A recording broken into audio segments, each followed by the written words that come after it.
ചേന്നമംഗലത്തെ കോട്ടയിൽ കോവിലകം ക്ഷീരസംഘത്തിന്റെ പരമ്പരാഗത കാലിത്തീറ്റ പദ്ധതിക്കായി ക്രമപ്രകാരമല്ലാതെ ലക്ഷങ്ങളാണ് ഭരണസമിതി ചെലവഴിച്ചത്. ഇക്കാര്യങ്ങൾ പരിശോധിക്കേണ്ട ഉദ്യോഗസ്ഥർ ഭരണപരമായ ഉത്തരവാദിത്തങ്ങൾ നിറവേറ്റാതെ വീഴ്ച വരുത്തി. ഇതടക്കം ചൂണ്ടിക്കാണിച്ചാണ് ക്ഷീരവികസന വകുപ്പ് മന്ത്രിക്ക് സംഘാംഗങ്ങൾ പരാതി നൽകിയത്. സാമ്പത്തിക ലാഭം കണക്കാക്കി തന്നെ ക്ഷീരസംഘം പ്രസിഡന്റും സെക്രട്ടറിയും ഇവിടുത്തെ കുറച്ച് ഉദ്യോഗസ്ഥരും, എറണാകുളം ജില്ലാ ഡെപ്യൂട്ടി ഡയറക്ടർ, അസിസ്റ്റന്റ് ഡയറക്ടർ, ക്ഷീരവികസന ഓഫീസർമാരായ 2 പേരടങ്ങുന്ന വൻ സംഘം ഗൂഢാലോചന നടത്തി ഈ ക്ഷീരസംഘം തുടങ്ങി വെച്ച ഈ പദ്ധതി തട്ടിയെടുക്കുകയാണ് ഉണ്ടായത്. CPI പ്രാദേശിക നേതാവ് കൂടിയായ ഭരണസമിതി പ്രസിഡന്റ് CR ശശി ഭാര്യയുടെ പേരിലും മറ്റ് അംഗങ്ങളുടെ ഭാര്യമാരെയും ഉൾപ്പെടുത്തി വനിതാ ഗ്രൂപ്പിന്റെ കാലിത്തീറ്റ യൂണിറ്റ് പ്രവർത്തനം തുടങ്ങി.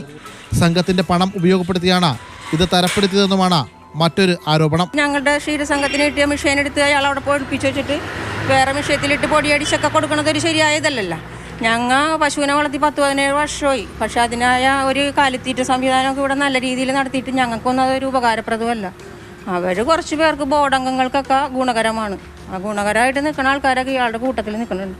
അംഗങ്ങളുടെ പരാതിയിൽ കഴമ്പുണ്ടെന്ന് വ്യക്തമാകുന്നതാണ് ക്ഷീരപരിശീലന കേന്ദ്രം പ്രിൻസിപ്പളുടെ റിപ്പോർട്ട്. ഇവിടെ വനിതകളാണ് ഏറ്റവും കൂടുതൽ കർഷകരായിട്ടുള്ളത്. വിദ്യാഭ്യാസം കുറഞ്ഞ ആൾക്കാരാണ് ഈ ഫീൽഡിൽ പണിയെടുക്കുന്നത്. അപ്പോൾ ഈ പവർ റേസർ എന്നൊക്കെ പറഞ്ഞു കഴിഞ്ഞാൽ അവർക്ക് അറിയില്ല.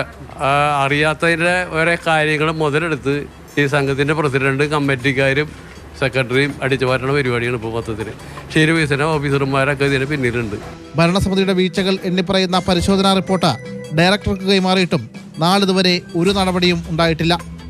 CPI ഭരിക്കുന്ന വകുപ്പ് തന്നെ പ്രാദേശിക നേതാവിനെ സംരക്ഷിക്കുന്നുവെന്ന ആക്ഷേപമാണ് ഉയരുന്നത്. മാതൃഭൂമി ന്യൂസ്, കൊച്ചി.